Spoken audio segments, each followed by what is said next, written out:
की आंख खुली तो वो देखती है कि इजाबेला वहाँ नहीं थी। नीना बहुत ज्यादा घबरा जाती है और फौरन नीचे की तरफ भागती है। तभी नीना देखती है कि लूथर और इजाबेला बैठकर नाश्ता कर रहे थे। ये देखकर नीना को थोड़ी सी शर्मिंदगी महसूस होती है। वो लूथर से माफी मांगती है और वादा करती है कि आगे वो जल्दी उठकर खुद नाश्ता बनाएगी। लेकिन लूथर को इस बात का बिल्कुल भी बुरा नहीं लगता और वो कहता है कि आज तुम्हारा यहाँ पहला दिन है, इसीलिए वो चाहता है कि नीना अपना दिन एंजॉय करे। लूथर ने नीना के लिए भी नाश्ता बनाया था, इसीलिए वो उसे भी खाने के लिए इनवाइट करता है और कहता है कि तुम नाश्ता कर लो, फिर मैं तुम्हें सारा काम भी समझा दूंगा। इनकी बातों के दौरान नीना को बेसमेंट से कुछ अजीब सी आवाजें सुनाई देती हैं, जिस पर लूथर उसे कहता है कि घबराने वाली कोई बात नहीं। असल में उसका घर जंगल के बीच में है, इसीलिए अक्सर जंगली जानवर बेसमेंट में घुस आते हैं। लेकिन नीना परेशान थी क्योंकि ये आवाज किसी जानवर जैसी नहीं लग रही थी। लूथर कहता है तुम लोग आराम से नाश्ता करो, मैं उसे बाहर निकाल कर आता हूँ। जाते हुए लूथर नीना से कहता है अगर तुम जिंदा रहना चाहती हो तो नीचे कभी मत जाना। इसके बाद लूथर नीना को उसके काम के बारे में बताने लगता है। साथ ही वो ये भी बताता है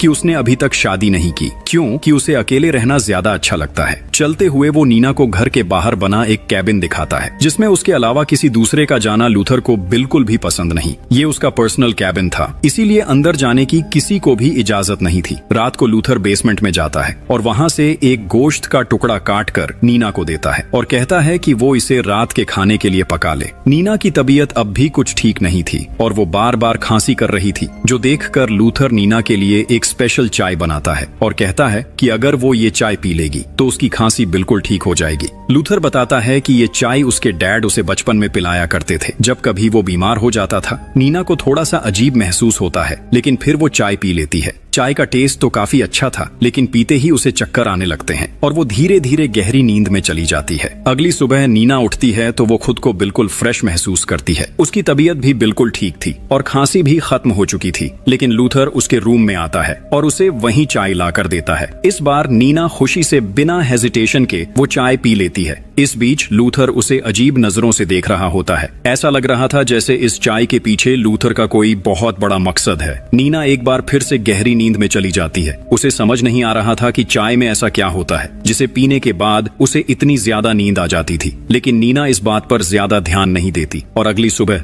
दोबारा काम पर लग जाती है। आज वो आग जलाने के लिए लकड़ियां काट रही होती है। तभी लूथर उसके पास आकर बताता है कि वो किसी जरूरी काम से थोड़ी देर के लिए सिटी तक जा रहा है, इसीलिए नीना घर का अच्छे से ख्याल रखे। इसके बाद लूथर गाड़ी में बैठकर घर से निकल जाता है, लेकिन तभी एक आदमी भागता हुआ वहां आता है और नीना से मदद की रिक्वेस्ट करता है। नीना को कुछ ठीक नहीं लगता, इसीलिए खतरा महसूस करते हुए वो फौरन अपनी बेटी को लेकर घर के अंदर चली जाती है। नीना बहुत ज्यादा डर जाती है और चिल्लाकर आदमी से कहती है कि वो यहाँ से